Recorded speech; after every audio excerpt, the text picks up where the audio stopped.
Hi, Roy here, and welcome to another edition of The Right Has Left. I am your host, Roy Garden.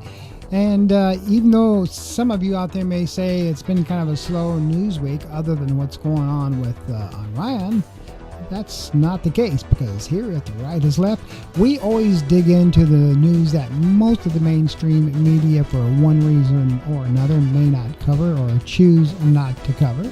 So having said that, let's go ahead and get right in it, because, I really think that a lot of this news is important to you. So let's go ahead and get into it. So let's start with Donald Trump. We always like to start with Donald Trump, don't we? So Trump decides that he's going to wait 2 weeks for the diplomacy before considering a strike at Iran's nuclear uranium enrichment facility that they are trying to get going. And a day after that, he has signaled that he was not interested in negotiations with Iran anymore. Trump has reversed his stance to say that there is still time to get some negotiations possibly going. That was the excuse for leaving the G7 summit early, because he said he had some things to work on that. Now, Trump does face several challenges. United States involvement in the conflict can result in heavy damage to its assets and soldiers. There is a risk of a wider war breaking out with other players jumping in. And, of course, Trump's Magna base is still unconvinced that the United States should get drawn into another foreign war. Now, many are saying that, again, Trump is, again, talking. Now, if you remember that phrase, talking, his decision, or Trump always chickens out. That's basically what it stands for. Trump is always chickening out. That's the acronym TACO. Trump also is, again, talking like Canada is going to make a trade deal with the United States. You think so? Well, I don't know. He feels that, they still want to become the 51st state. And I don't know if that's true or not, because I can tell you right now that the Canadian citizens, as well as the Prime Minister, is saying, I call BS on that one. But, and they've also, Canada has raised the tariffs back on the United States. So I don't think they're really too excited about becoming the 51st state. As they are raising tariffs, and Trump is beginning to go ahead and get things in rows for more negotiations, if he thinks that's really going to happen. What's going on in other news? Department of Homeland Security Kristi Noem visited a biological hazard lab the other day before she was rushed to the hospital over allergic reaction, so that she says. And she was in there and talking to her security personnel and said she's going to be just fine. There's nothing, of course, to suggest that there is any link between the lab visit as well as the reaction that she had. But, the media did get pictures of her visiting very in depth this lab, as you can see by some of these pictures that we have received here, that along with Kennedy looking around at different things, and that's maybe how she got this allergic reaction. But again, there is no proven connection, so I want to be transparent there. Now, media did contact DHS via email outside the normal office hours for comment, and they didn't have anything to say other than the fact that she was taken by ambulance to a Washington, D.C. area hospital this past week, and she seems to be recovering. So that is good news. What else is going on in the world today? Well, sadly, U.S. Representative LaMonica Rivera, a Democrat from New Jersey, has been indicted by a federal grand jury on 3 counts. The charges stem from an incident at the Delaney Hall Federal Immigration Facility in Newark. Many of you saw that on the national news, where she allegedly interfered with federal officers during the arrest of a Newark mayor, Ras Bacra, on this past May 9th. The U.S. Attorney's Office in New Jersey announced the indictment, stating that McLiver forcibly impeded and interfered with federal officers. Now, she has stated she will plead not guilty, claiming the charges are all politically motivated, and that the incident occurred during a visit by members of Congress to the immigration detention facilities, which was part of a oversight function. Now, according to the indictment, McLiver is accused of assaulting, resisting, impeding, and interfering with federal officers. Specifically, it's alleged she pushed past an officer while using her forearms to strike him and also grabbed an officer who was trying to make an arrest. McLiver's attorney, Paul Fishman, has stated that the legal process will reveal that the charges are all political retaliation. He expressed confidence in her exoneration. Now, a statement from the Justice Department said the decision by the grand jury was the next step in the process. The case is being handled by interim U.S. Attorney Alina Habba. Now, we all know who Alina Habba is now, don't we? Yeah, she's that lady that used to be with Trump, and she was not doing too well as his attorney when he needed her, but he did appreciate her work and did appoint her to his administration, and she was basically Trump's counselor to the president, if you may remember that. So that's interesting news there, and the fact of the matter is that Alina, and a lot of folks have kind of made fun of her, because of some of the things she never got through with when he was being charged with a lot of charges. We all must remember Trump still has 34 felony counts against him, and he is a convicted felon. That's just the facts, folks, and he is that. So now, if you remember this past week, Trump did leave the G7 conference, and he said that he had to go because he had extremely important business. But as he left, he did actually make a stop on his South White House lawn. And for what reason? For this. His two magnificent large flagpoles. So he left the G7 conference, said he had important business, but he did find stop to have a press conference and stop on the South Lawn. And he did this fairly early, as soon as he landed, to discuss some of the things with the Iran issue.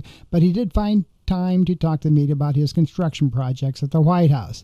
Now, the first are these two gigantic flagpoles. And you can see by the photograph, they are huge. Trump loves flagpoles. As he says, they're the best poles anywhere in the country. They were installed in the south lawn of the White House. He engaged the National Park Service, who was responsible for the greens on the south lawn, to tear up the lawn and make room and get some cement going and put in these two flagpoles. Now, while President Trump weighs the single most consequential decision of his time in office so far, and that is the U.S. intervention with doing the things with Iran and Israel, getting involved with that. He's also completing a personal project years in the making, and that is these flagpoles. This past Wednesday, he oversaw the installation of two of those flagpoles. That's why he left the G7 summit early, because he had important business. You know, it's no secret, folks. Trump does not like the G7. He doesn't like it. He never wanted to participate with it. He tolerates it, and he thinks there should be maybe a G9 and get the Chinese involved and have them on that as well. That's a fact. He was quoted as saying that. So he'd find any excuse to get out of the G7 if he possibly could, so he did. So on these flagpoles, one is on the south side of the building, the other is on the north side of the building. These are the best poles anywhere in the country or in the world, he said, as Trump told the reporters. They were assembled for the construction. And he says, putting one of them is a very exciting project to me. He said that he is taking on such major White House building projects in his second term after coming under fire for trying to do them in his first term, where he got shot down. I don't mean that. That's a pun, folks, just a pun. He was not allowed to do those projects. Now he is allowed to do those. So, he's just, now he's got all this power. He is just on a rage to do what he wants, and he's going to do it. And these two flagpoles are just the beginning of the things that he wants to do with the White House. He wants to build a ballroom. He wants to put up a gold leaf mural with his image on it. Where have we seen those before around the world? So, yeah, those are just some of the things that he wants to do. So he said that he was the hunted in his first term. Now he is the hunter. So his exact words. There's a big difference, he said. So he spent an hour inspecting and commenting on the flagpole's installation, other than, besides what's going on around the world with Israel and Iran. And while he refused to directly answer reporters who were shouting questions at him about these flagpoles, he still was on the fence about whether or not he's going to do a strike on those uranium holdings in Iran. So as we heard reported earlier, he's going to wait 2 weeks. So he went on and on and on about these flagpoles. And, his daughter Ivanka was there, and his son-in-law Jared was there, and they also had the swearing in for Charles Kushner, another Trump family member, as ambassador to France. And he saluted that big, large American flag that we saw there. Now, while all this was going on, he did say that he paid like $50,000 of his own money for these flagpoles because they got special internal materials in them, so they'll hold up to high winds and everything. And he said these poles will never rot out. So it gives you the flexibility, he said. So he loves construction, and he loves to brag about all that. So the sad thing about these flagpoles, folks, is the fact of the matter is they had to tear up the White House lawn to put them in. The other thing there is Marine One. The Marines are now nervous where to land Marine One, and it usually lands on the South Lawn for security purposes for the president. It has landed there for decades, as you can see by these images here. Marine One is essential to get the president from the White House to Air Force One at Andrews Air Force Base safely. And now they're not sure whether or not they can still land it at the South Lawn because of the rotors and those large flags. So it'll be interesting to see what happens there. Now, the National Park Service oversees the White House lawns, and they had to dig it up, and that's at a taxpayer's expense there, folks.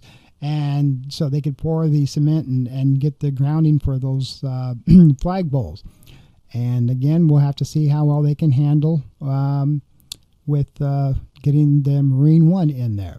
Trump also went on to talk about the Russia-Ukraine war and that it was stupid. It should have never happened. If he's president, it never would have happened. And he got everybody, the construction workers back there, to agree with him.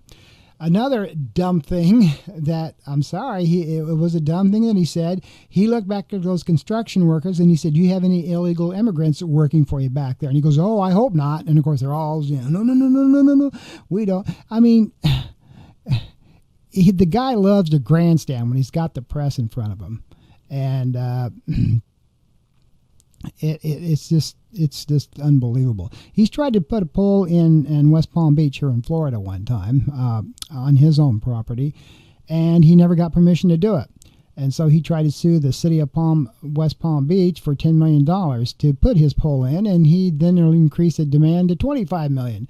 The town then began fining Donald Trump $1,250 a day and on January 6, 2007 for code violations because he put the damn pole up anyway. He says, "Well, I'm the president. I'll do whatever I want." And then as the fines increased, he finally backed down and lowered the flagpole. So it's interesting what he does with these things. All right, and other news that's going on with the Trump administration. As you watch this video, the Trump organization announced a new smartphone. I kid you not. And again, the press didn't do a lot of play on this, but it's interesting to see the stuff on this smartphone. Of course, Trump says it's going to be made in the USA. Experts say that is next to impossible, even though he claims he wants to make it in the USA. When they announced this new phone, the T1, Trump One, a gold-colored device, which is said is going to retail around $499, $500. Just call it $500. The smartphone will run Google's Android operating system, and the Trump organization said the phone will be built in the United States, as I just mentioned, but most experts say that's impossible. The We just don't have the technology for that. It'll probably be designed and made in China. And if the Chinese want to move their team to the United States to make it, then maybe Trump can technically say it was made in the USA, even though it is all Chinese components. There's no way the phone can be designed from scratch and it's going to be assembled in the U.S. or completely manufactured in the U.S. Spokesman Francisco Geronimo, who is vice president of International Data Corporation, told the media on this past Tuesday, "This is completely impossible," Geronimo said, suggesting that the phone could be produced by Chinese original device manufacturer, or ODM, as they like to call it, a type of company that designs and manufactures products based on the specifications of another firm.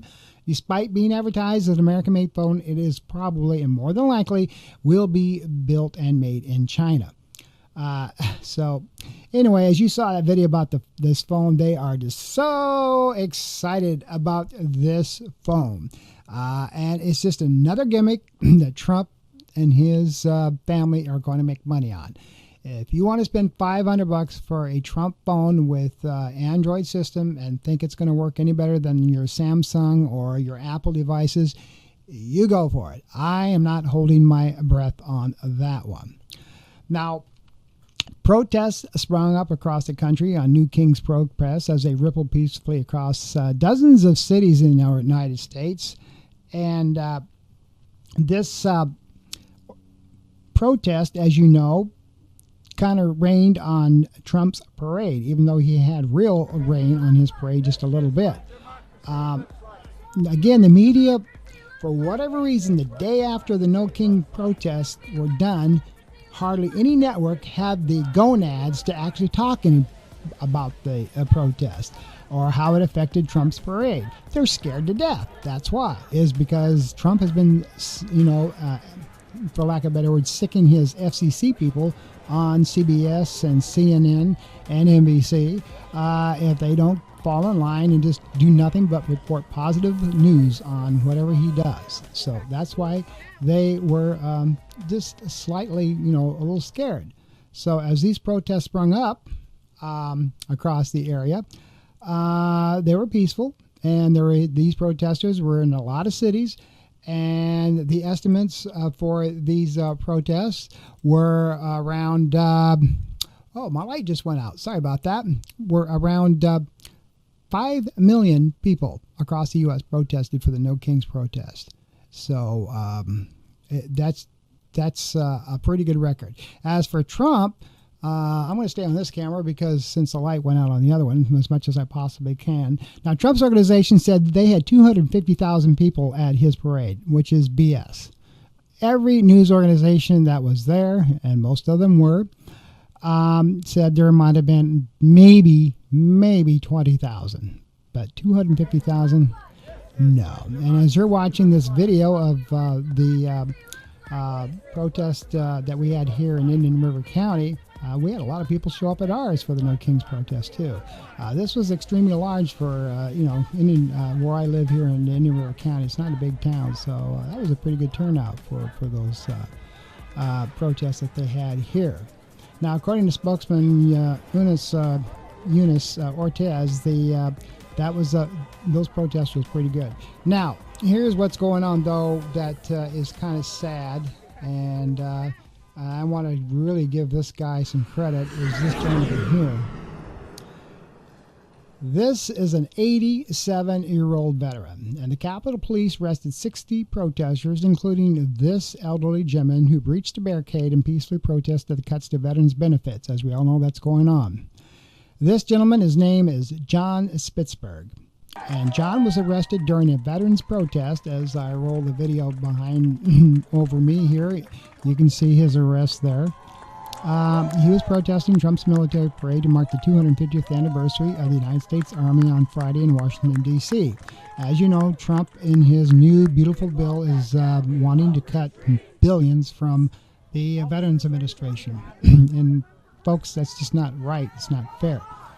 And so he joined his other protesters. But as you can see, they put plastic cuffs on him behind his back, which was hurting him.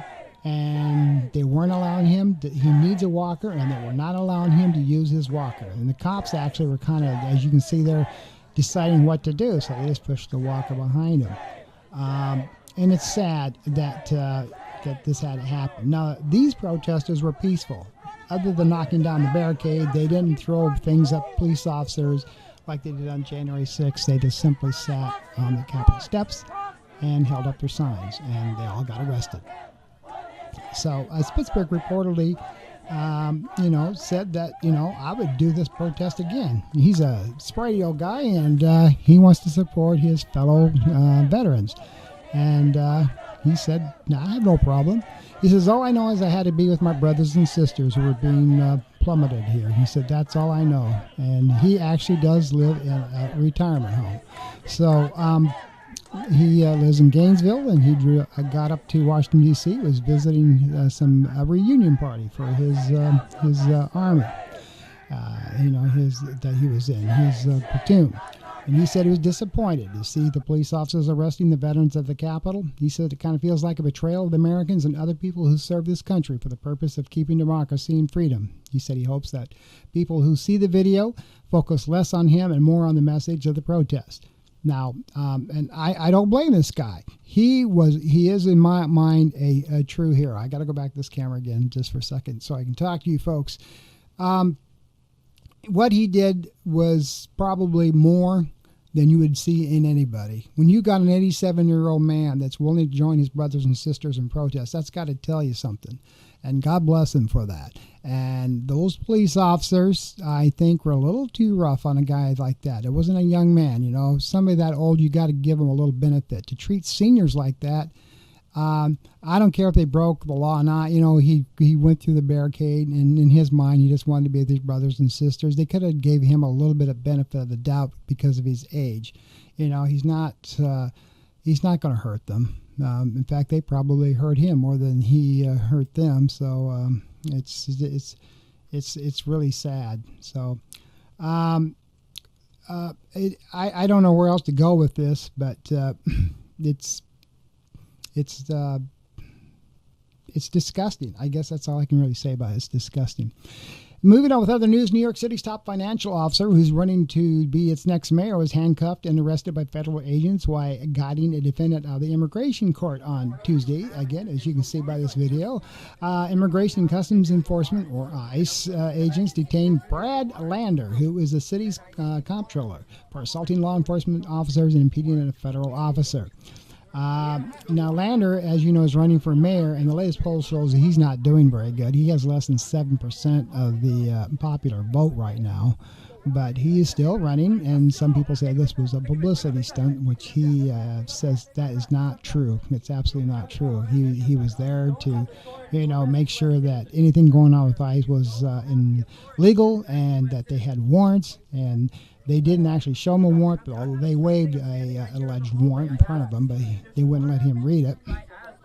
And of course, as you can see by the video, he never insulted any officers. That's what these ICE agents, folks, they're basically bounty hunters. That's all they really are. When they're supposed to detain and arrest 3,000 people a day by orders, they're just going to go to anybody and everybody that they can find so they can meet quota. And that's sad that our country has come to this.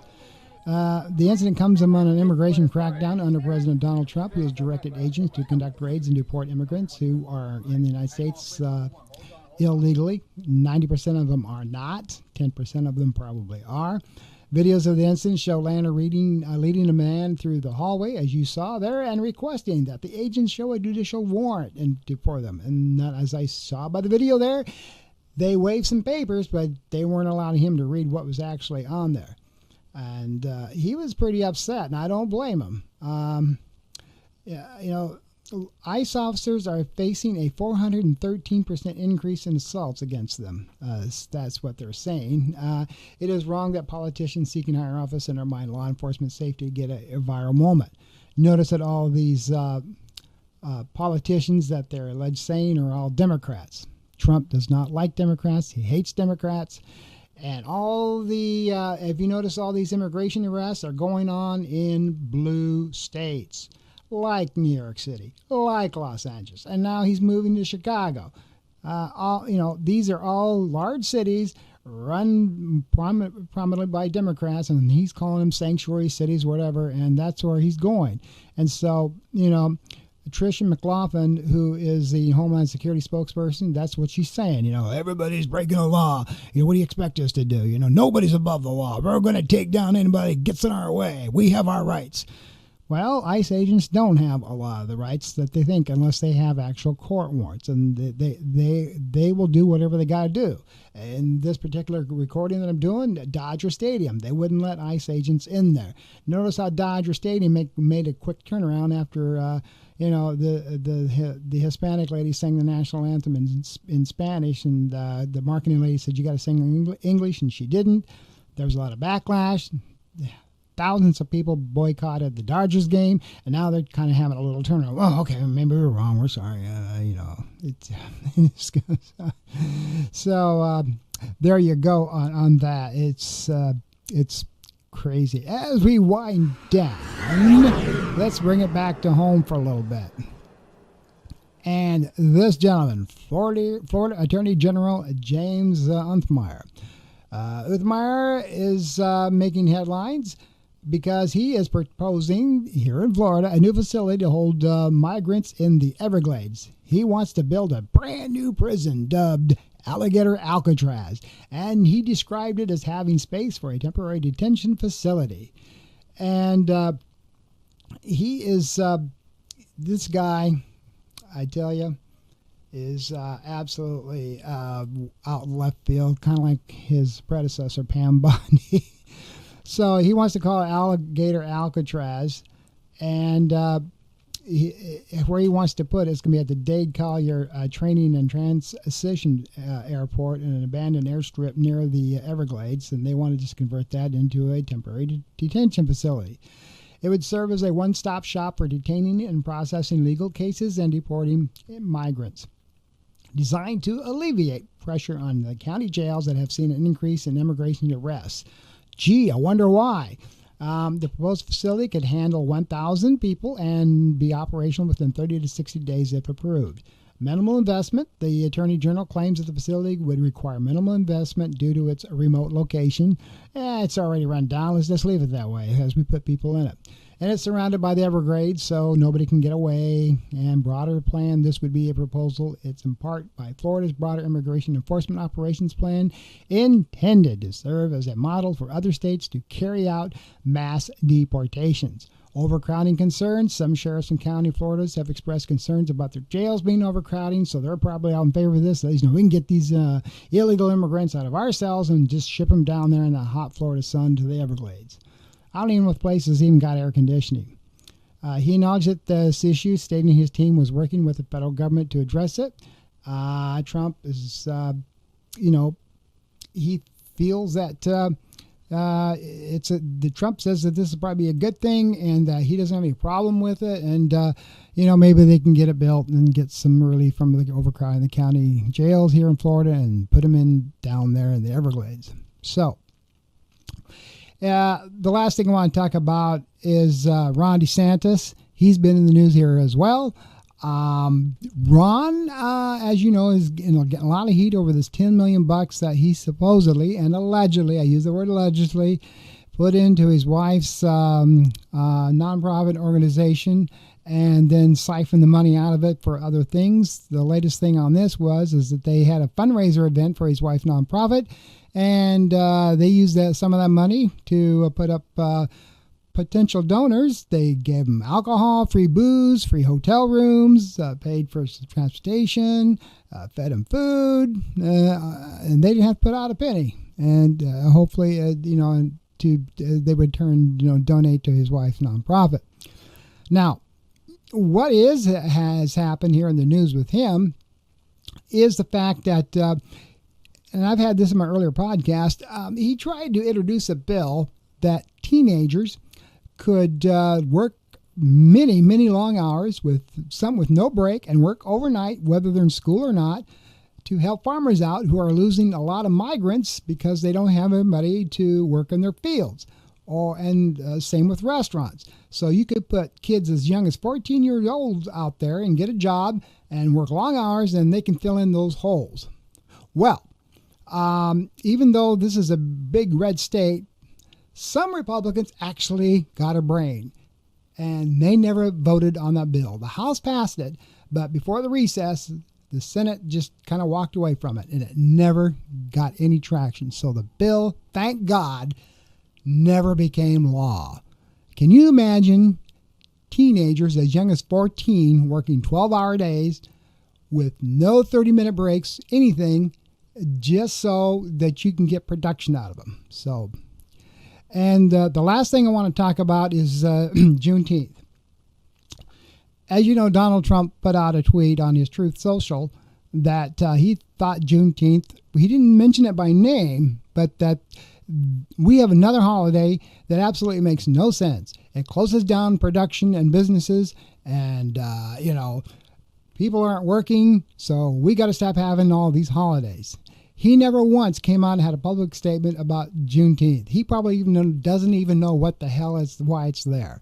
About the emancipation of our slaves and being freed. It was an event that happened in Texas, and that's the day that our, slavery was gone. You think Trump knows that? Probably not, because there were even pressers talking to his illustrious press secretary about it, and she didn't have any comment. She refused to even talk about it. She's trying to go to another reporter, and the reporter brought it back at the beginning. What does the president do about Juneteenth? Oh, he's working hard. As you know, it's great you're here on a holiday. We're all working 24/7 for you, the American people. She dodged the question. And to me, that is just freaking sad. And so, he says that he knows, he says, he even speaking for the American people, he says, all these people, they do want to go to work. They don't need another holiday. No. How do you know that, Mr. President? People like being home with their families and having a holiday. People do not want to work 80 hours a week.